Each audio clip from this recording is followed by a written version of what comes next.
जी आयां नूं प्यारे विद्यार्थियों, 9th क्लास ਦੀ ਇੰਗਲਿਸ਼ ਦੀ book English main course book lesson 12 3 great Indians 3 ਮਹਾਨ ਭਾਰਤੀ।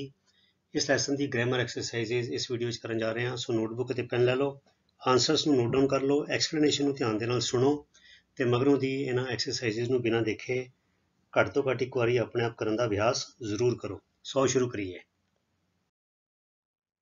ਇਸੇ ਚੈਨਲ ਦੇ ਉੱਤੇ 9th ਕਲਾਸ ਦੀਆਂ 5 ਪਲੇਲਿਸਟਾਂ ਹੋਰ ਹਨ। ਤੇ ਚੈਨਲ ਤੇ ਜਾਓ, ਪਲੇਲਿਸਟ ਤੇ ਜਾਓ, ਫਿਰ ਉੱਥੇ ਦੇਖੋ 9th ਇੰਗਲਿਸ਼ ਗ੍ਰਾਮਰ ਹੈ, 9th ਇੰਗਲਿਸ਼ ਲਿਟਰੇਚਰ ਬੁੱਕ ਹੈ, 9th ਸਾਇੰਸ ਹੈ, 9th ਮੈਥ ਹੈ, 9th ਮੈਥ ਨੋਟਸ ਹੈ।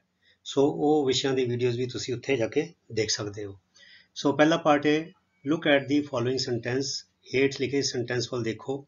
ਦੀ British control broke down in Jhansi also. Broke down ਮਨੇ ਹੁੰਦਾ ਹੈ ਖਿੱਲਰ ਜਾਣਾ, ਟੁੱਟ ਜਾਣਾ ਜਾਂ ਹੱਥ ਚੋਂ ਬਾਹਰ ਚਲੇ ਜਾਣਾ। So control broke down in Jhansi also ਅਰਥਾਤ ਬ੍ਰਿਟਿਸ਼ ਲੋਕਾਂ ਦਾ ਕਬਜ਼ਾ ਝਾਂਸੀ ਵਿੱਚੋਂ ਵੀ ਖਤਮ ਹੋ ਗਿਆ, ਟੁੱਟ ਗਿਆ, ਉਹਨਾਂ ਦਾ ਸੰਬੰਧ ਕਬਜ਼ੇ ਤੋਂ ਟੁੱਟ ਗਿਆ। ਫਿਰ ਕਹਿੰਦੇ the word break can give different meanings when followed by different prepositions. ਹੁਣ ਡਾਊਨ ਜਿਹੜਾ ਹੈ ਇਹ ਪ੍ਰੈਪੋਜੀਸ਼ਨ ਹੈ। So up, beside, after, before, over, off, ਇਹ ਸਾਰੇ ਪ੍ਰੈਪੋਜੀਸ਼ਨਸ ਨੇ। ਜਦੋਂ ਵਰਬ ਦੇ ਨਾਲ ਲੱਗਦੇ ਨੇ ਤੇ ਇਹਦੇ ਨਾਲ ਉਹਨਾਂ ਦੇ ਅਲੱਗ-ਅਲੱਗ ਅਰਥ ਬਣ ਜਾਂਦੇ ਹਨ। ਠੀਕ ਹੈ। ਸੋ ਇੱਥੇ ਦੇਖਾਂਗੇ ਨਾ ਉਦਾਹਰਨਾਂ ਇਹਦੇ ਵਿੱਚ। Fill the blanks with suitable prepositions in the following sentences. ਹੇਠ ਲਿਖੇ ਵਾਕਾਂ ਦੇ ਵਿੱਚ ਢੁਕਵੇਂ ਪ੍ਰੈਪੋਜੀਸ਼ਨ ਭਰੋ। ਸ਼ੀ ਵਾਜ਼ ਡਿਸਟਰੈਸਡ। ਡਿਸਟਰੈਸ ਹੁੰਦਾ ਹੈ ਬਹੁਤ ਵੱਡਾ ਦੁੱਖ, ਵੱਡੀ ਪਰੇਸ਼ਾਨੀ। ਸੋ ਸ਼ੀ ਵਾਜ਼ ਡਿਸਟਰੈਸਡ, ਉਹ ਬਹੁਤ ਪਰੇਸ਼ਾਨ ਸੀ, ਬਹੁਤ ਦੁਖੀ ਸੀ। At the breakup. ਹੁਣ ਇਹ ਦੇਖੋ ਬ੍ਰੇਕ ਸ਼ਬਦ ਦੇ ਨਾਲ ਅਸੀਂ ਵਰਤਿਆ ਅਪ। ਇਹ ਬ੍ਰੇਕਅਪ ਕੀ ਹੈਗਾ? ਬ੍ਰੇਕਅਪ ਦਾ ਮਤਲਬ ਹੁੰਦਾ ਡਿਸਇੰਟੀਗ੍ਰੇਸ਼ਨ ਜਾਂ ਅਸੀਂ ਕਹਿੰਦੇ ਡਿਜ਼ੋਲੂਸ਼ਨ, ਕਿਸੇ ਰਿਸ਼ਤੇ ਦਾ ਖਤਮ ਹੋ ਜਾਣਾ, ਟੁੱਟ ਜਾਣਾ। ਆਫ ਹਰ ਮੈਰਿਜ ਅਰਥਾਤ ਆਪਣੇ ਵਿਆਹ ਦੇ ਟੁੱਟ ਜਾਣ ਤੇ ਉਹ ਬਹੁਤ ਦੁਖੀ ਸੀ। ਠੀਕ ਹੈ। ਫਿਰ ਅਗਲਾ ਆ ਗਿਆ ਦੀ ਵਾਰ ਬ੍ਰੋਕ ਆਊਟ ਐਟ ਕਲਪੀ। ਕਲਪੀ ਜਗ੍ਹਾ ਦਾ ਨਾਮ ਹੈ। ਬ੍ਰੇਕ ਦੀ ਸੈਕਿੰਡ ਫਾਰਮ ਹੈ ਬ੍ਰੋਕ। ਸੋ ਪਾਸਟ ਟੈਂਸ ਦੀ ਗੱਲ ਹੈ। ਬ੍ਰੇਕ ਆਊਟ ਹੁੰਦਾ ਹੈ ਇਰਪਟ ਹੋਣਾ, ਅਚਾਨਕ, ਮਤਲਬ ਕਿ ਵਾਇਲੈਂਟਲੀ, ਬੜੀ ਵੱਡੀ ਪੱਧਰ ਤੇ ਪ੍ਰਗਟ ਹੋਣਾ। ਸੋ ਦੀ ਵਾਰ ਬ੍ਰੋਕ ਆਊਟ ਐਟ ਕਲਪੀ ਦਾ ਮਤਲਬ ਹੈ ਕਲਪੀ ਦੇ ਵਿੱਚ ਜੰਗ ਛਿੜ ਗਈ। ਠੀਕ ਹੈ। ਸੋ ਬ੍ਰੇਕ ਆਊਟ ਦਾ ਮਤਲਬ ਹੁੰਦਾ erupt. The two countries broke off their diplomatic relations. Relations ਮੈਨੇ ਸੰਬੰਧ, ਡਿਪਲੋਮੈਟਿਕ ਮੈਨੇ ਸਿਆਸੀ, ਸਿਆਸੀ ਸੰਬੰਧ। ਬ੍ਰੇਕ ਆਫ ਹੁੰਦਾ ਹੈ ਚਲਦੀ ਹੋਈ ਚੀਜ਼ ਨੂੰ ਵਿੱਚ ਵਿਘਨ ਪਾ ਦੇਣਾ ਜਾਂ ਡਿਸਕੰਟੀਨਿਊ ਕਰ ਦੇਣਾ, ਮਤਲਬ ਹਮੇਸ਼ਾ ਲਈ ਰੋਕਣਾ ਨਹੀਂ, ਹਮੇਸ਼ਾ ਲਈ ਡਿਸਇੰਟੀਗ੍ਰੇਟ ਨਹੀਂ ਕਰਨਾ, ਤੋੜਨਾ ਨਹੀਂ। Broke off. The two countries broke off their diplomatic relations ਅਰਥਾਤ ਦੋ ਦੇਸ਼ਾਂ ਨੇ ਆਪਣੇ ਸਿਆਸੀ ਸੰਬੰਧ ਜਿਹੜੇ ਸੀਗੇ ਉਹ ਇੰਟਰਪਟ ਕਰ ਦਿੱਤੇ, ਡਿਸਕੰਟੀਨਿਊ ਕਰ ਦਿੱਤੇ, ਰੋਕ ਦਿੱਤੇ, ਅਰਥਾਤ ਸੰਬੰਧ ਤੋੜ ਲਏ। ਪਰ ਉਹ ਹਮੇਸ਼ਾ ਲਈ ਨਹੀਂ ਤੋੜੇ। ਇੱਦਾਂ ਬੜੀ ਵਾਰ ਹੁੰਦਾ ਹੈ ਦੇਸ਼ ਇੱਕ ਦੂਜੇ ਦੇ ਨਾਲ ਆਪਣਾ ਐਂਬੈਸਡਰ, ਆਪਣਾ ਰਾਜਦੂਤ ਸੱਦ ਲੈਂਦੇ ਨੇ, ਉਹ ਦੇਸ਼ ਦੂਜੇ ਨਾਲ ਸੱਦ ਲੈਂਦਾ ਕਿ ਅਸੀਂ ਆਪਸੀ ਕੋਈ ਗੱਲਬਾਤ ਨਹੀਂ ਕਰਾਂਗੇ।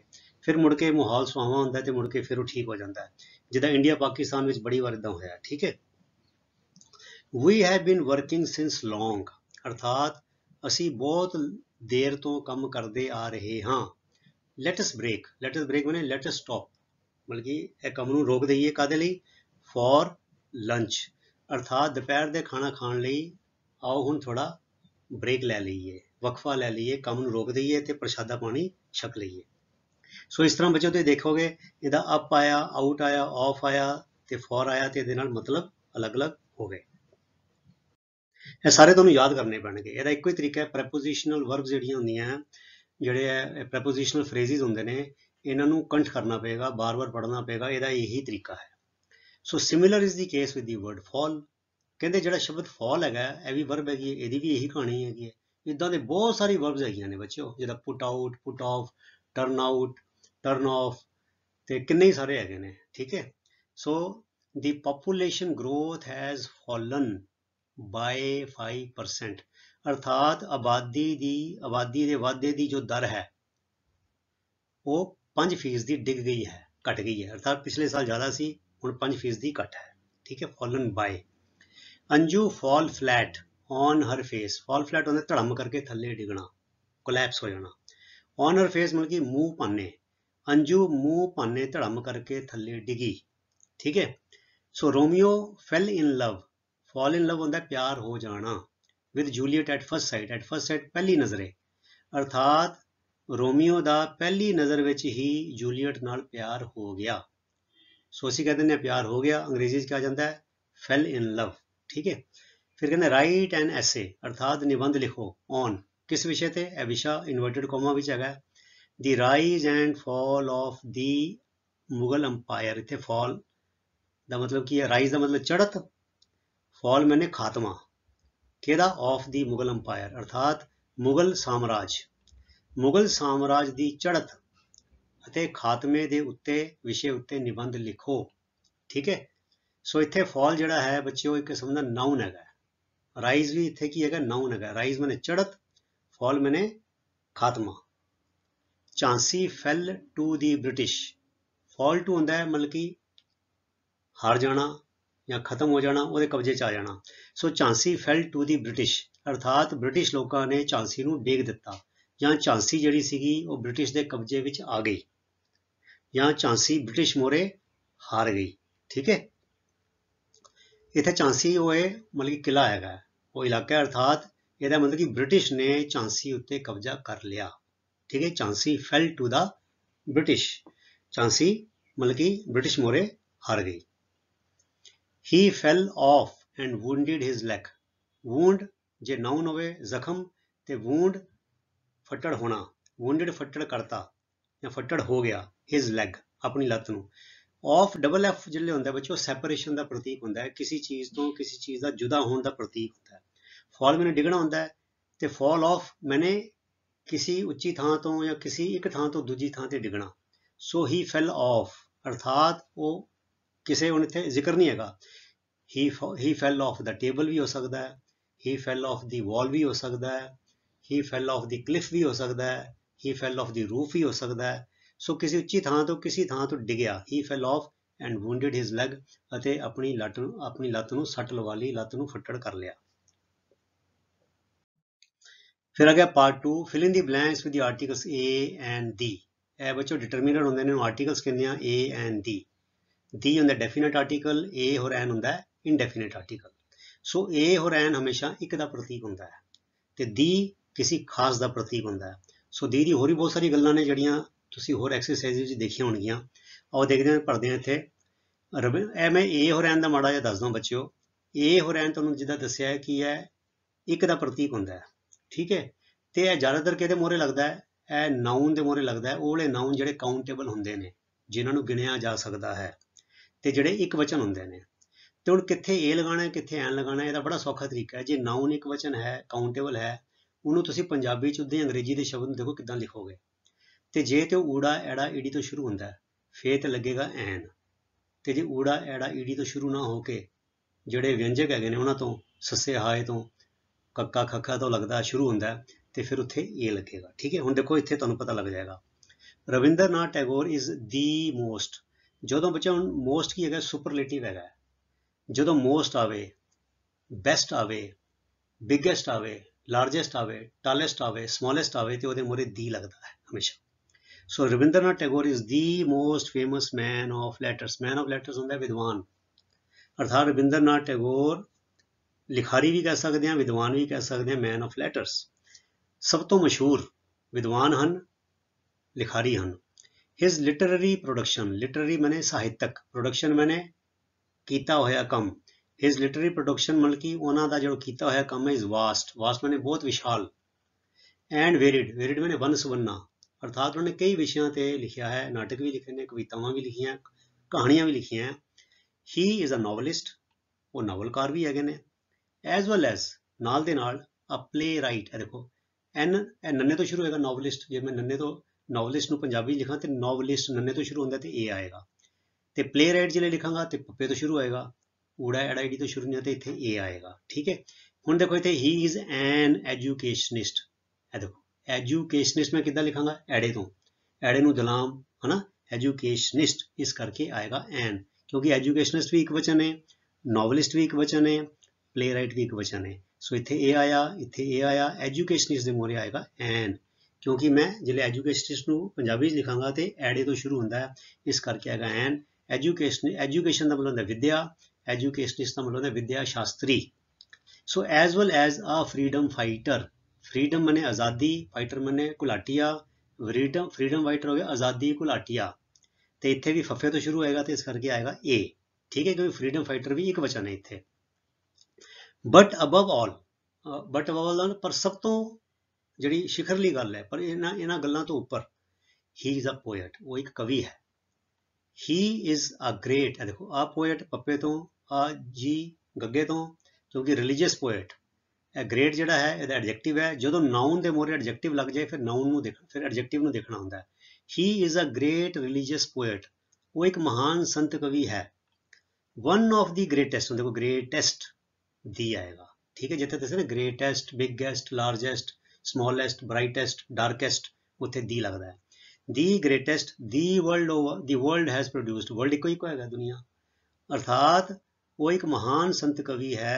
One of the greatest the world has ever produced, अर्थात दुनिया ने अज तक जिन्ने भी कवि पैदा किए ने उन्हां विचों वो एक सब तो महान है। वन ऑफ द ग्रेटेस्ट मतलब दुनिया के सारे महान कवियों विचों एक है।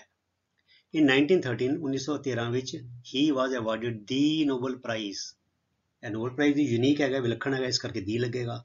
उन्होंने नोबल प्राइज के नाल निवाजिया गया कि किस मतलब कि stream they which, in literature, साहित्य दे विच, किस वास्ते, फॉर हिज कलैक्शन, कलैक्शन मैंने संग्रह, ऑफ पोएम्स, कवितावां दा संग्रह, इंटाइटल्ड सिरलेख हेठ गीतांजलि, अर्थात गीतांजलि दे सिरलेख हेठ जिहड़ी उन्हां दीयां कवितावां दा संग्रह सी, क्योंकि यह साहित्यक काम है, इस करके उन्हां नूं साहित्य दे विच दा नोबल प्राइज दिता गया 1913 दे विच। ठीक है, अगे चलिए, आ गया हुण question number 3, fill in the blanks with the appropriate comparatives और सुपरलेटिव्स। कंपैरेटिव्स हुंदे ने बच्चों वो एडजैक्टिव जिहड़े दो नाउन्स दा कंपैरिजन करदे ने, एक दूजे नालों ज़्यादा या एक दूजे नालों थोड़ा, तो फिर नाल लग जाता than, taller than, bigger than, smaller than, fatter than, brighter than, darker than, ਇਹ ਹੁੰਦੇ ਨੇ दो। तो जे दो तो ਵੱਧ ਹੋਣ फिर वो तीन या तीन तो ਵੱਧ, ਉਹਨਾਂ ਚੋਂ ਸਭ ਤੋਂ ਜ਼ਿਆਦਾ ਗੁਣ ਕਿਹਦੇ ਵਿੱਚ ਹੈਗਾ? ਸਮੋਲੈਸਟ ਸਭ ਤੋਂ ਛੋਟਾ, ਬਿਗੇਸਟ ਸਭ ਤੋਂ ਵੱਡਾ, ਡਾਰਕੈਸਟ ਸਭ ਤੋਂ ਗੂੜਾ, ਬ੍ਰਾਈਟੈਸਟ ਸਭ ਤੋਂ ਉਜਲਾ। ਸੋ ਇਸ ਤਰ੍ਹਾਂ हैंदा बच्चों सुपरलेटिव होंदा है सब तो ज़्यादा, तो कंपैरेटिव होंदा तुलनात्मक, दो दे विच तुलना की जाती है। जिथे तुलना की जाती है उत्थे दैन लग जाता है, देखो than. So prevention is better than cure. बच्चों ये सेंटेंसिस नूं रट्टा ला लो, क्योंकि इन्हां विचों मैं देखिया कुछ ऐसियां हैगियां ने जिहड़े कि अखाण हैगे ने अंग्रेजी दे, प्रोवर्ब्स जिहनूं असीं कहने, पंजाबी च अखाण कहने आ ते अंग्रेजी च कहने आ प्रोवर्ब। सो ਇਹ चीज़ां नूं याद करना बड़ा जरूरी है, ਇਹ तुहाडे बोलचाल दे विच भी काम आउंदियां ने, तो जदों कभी निबंध लिखना पै जाए, कोई गल लिखनी पै जाए, चिट्ठी लिखनी पै जाए, उन्हां विच भी असीं इन्हां दा हवाला दे सकदे हां, ते इन्हां गल्लां जे तुसीं लिखोगे तुहानूं नंबर वधिया मिलणगे। सो प्रिवेंशन हुंदा है परहेज, is better than cure, cure हुंदा इलाज, अर्थात परहेज इलाज नालों बेहतर है। अर्थात बजाय इसदे कि पहले बंदा अणगहली करे, बद परहेजी करे, फिर बीमार होवे तो फिर इलाज करावे, इहदे नालों चंगा बंदा बद परहेजी ना करे, अर्थात फिर बंदा बीमार ही नहीं होएगा। So prevention is better than cure, अर्थात इलाज नालों परहेज बेहतर है। सो गुड दा बन जाएगा better. Pen is mightier than sword, mighty मैंने ताकतवर, माइटियर मैंने ज़्यादा ताकतवर। पेन जड़ा है, जो कलम है, वो तलवार नालों ज़्यादा ताकतवर है।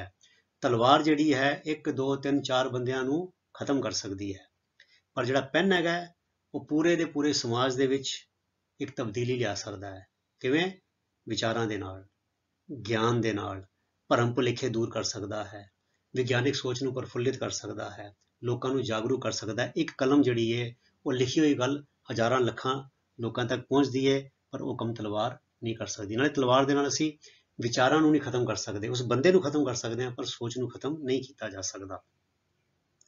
कई बार असीं देखते हैं सरकारां जिहड़ियां ने, ईवन डेमोक्रेसी च भी देखते हैं, सरकारां जिहड़ियां हुंदियां ने वो कोई विद्वानां नूं, प्रोफैसरां नूं, या जिहड़े बंदे इदां जद्दोजहद करते हैं, कोई इनकलाबी गल्लां लिखते हैं, उन्होंने चक के किसी न किसी तरीके जेल च पा दिंदियां ने।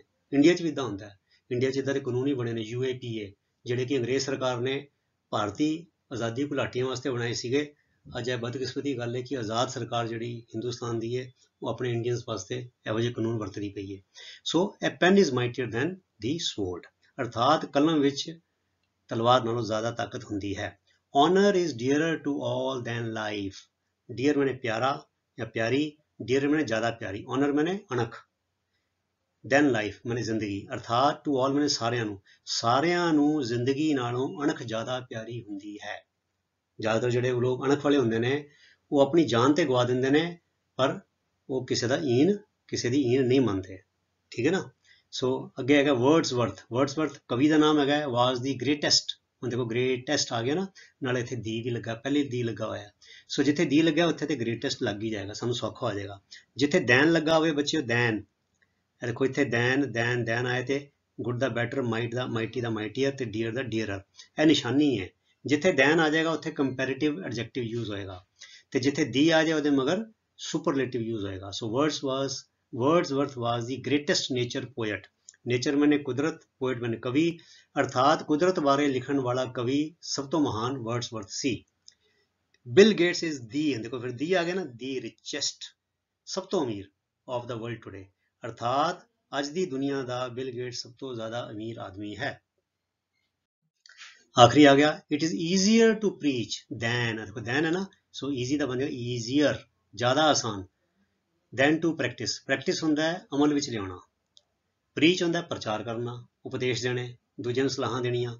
सो सलाह देने लई ते बच्चों प्रचार करने लई ते कल्ली जुबान ही लानी पैंदी है, पर प्रैक्टिस लई बहुत कुछ करना पैंदा है, अमल विच लियाण लई बड़ा कुछ करना पैंदा है, उद्यम करना पैंदा है, लोकां नूं नाराज करना पैंदा है, सबर संतोख लियाना पैंदा है, लालच छड्डना पैंदा है, डर खौफ दूर करना पैंदा है। सो इस करके क्या, it is easier to preach than to practise, अर्थात जिदा आंदा ना गुरबाणी च भी आंदा है कि मन नहीं प्रीत मुखों गंढ लावत, हिरदे विच ते रब दे प्रति प्रीत है नहीं, प्यार है नहीं, पर मुखों गंढ लावत, पर मुख दे नाल गल्ली बातें ही गंढा लाई जांदा, गल्ली बातें दसदा कि मैं ते बहुत महान हैगा।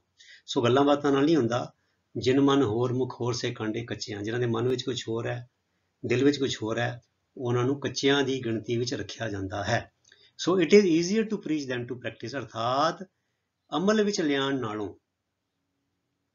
प्रीच करना, प्रचार करना सौखा है। ते बच्चे प्रचार करने का सब तो सौखा तरीका भी है प्रैक्टिस करो। इनू असीं कहने इहदे नाल जुड़दी एक होर जिहड़ी हैगी है कहावत अंग्रेजी दी, उहनूं कहंदे एग्जाम्पल इज बैटर दैन प्रीसैप्ट। प्रीसैप्ट हुंदा है उपदेश, एग्जाम्पल हुंदा है मिसाल, अर्थात तुसीं किसी नूं उपदेश देवो ਉਹਦਾ असर घट हुंदा है, पर उस उपदेश नूं तुसीं जीवन विच कमा लवो ते तुहाडे हाल देख के बड़े लोगों नूं प्रेरणा मिलती है। सो असीं कहने एग्जाम्पल इज बैटर दैन प्रीसैप्ट, अर्थात मिसाल जो है वो उपदेश नालों वधिया है, ज़्यादा बेहतर है। So gold is costlier than any other metal, costly मैंने कीमती, कॉस्टली मैंने ज़्यादा कीमती। सो गोल्ड सोना is costlier than any other metal, gold सोना जो है किसी भी होर धातु नालों ज़्यादा महंगा है। दी कंडीशन मैंने हालत of some of the roads, कुछ सड़कों की हालत इज मच बैटर, किते ज़्यादा वधिया है, than it was 5 years ago। हुण देखो दैन आ गया ना, सो गुड दा बन जाएगा बैटर, 5 साल पहला नालों कुछ सड़कों की हालत किते ज़्यादा वधिया है, ठीक है। सो ऐसे प्यारे विद्यार्थियों तुहाडी लैसन नंबर 12 की ग्रैमर एक्सरसाइजेस, तो तुसीं इसी तरह नेम दे नाल अनुशासन नाल अपनी पढ़ाई करी चलो, ते अगले वीडियो तक लई गुड बाय। तुहाडा सारिआं दा बहुत बहुत धन्नवाद, रब रखा, थैंक यू वेरी मच।